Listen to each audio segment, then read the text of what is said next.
తిక్కాపురం అనే ఊరిలో ఒక జంట తమ 10 ఏళ్ల కుమారుడితో కలిసి జీవించేవారు. వాళ్ల కుమారుడు ప్రతిరోజు పాఠశాలకు వెళ్లేటప్పుడు చిరుతిళ్ల కోసం డబ్బులు అడిగి తీసుకెళ్లేవాడు.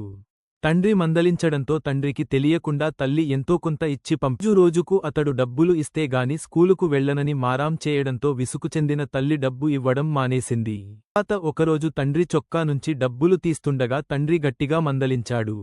అప్పుడు తల్లి వెనకేసుకుని వచ్చింది. ఒకరోజు ఊర్లో దుకాణంలో దొంగతనం చేశాడని దుకాణ యజమాని చెప్పడంతో తల్లి మా వాడు అలా చెయ్యడని అతడితో గొడవపడింది. తల్లి మాటలు విన్న కొడుకు తాను చేసింది తప్పుకాదని అనుకునేవాడు. పెరిగి పెద్దవాడైన అతడు జల్సాలకు అలవాటుపడి చిన్న చిన్న దొంగతనాలు చేసేవాడు. ఒకరోజు ఏదో పెద్ద దొంగతనం కేసులో పోలీసులు వచ్చి కుమారుడిని తీసుకోపోతుంటే లబోదిబోమని బాధపడ్డారు. మొదటిసారి దొంగతనం చేసినప్పుడే గట్టిగా మందలించి ఉంటే సరిపోయేది కదూ అని బాధపడ్డారు. పిల్లలు తప్పు చేస్తున్నప్పుడు ఆదిలోనే మందలించి మంచి మార్గంలో పెంచాలి.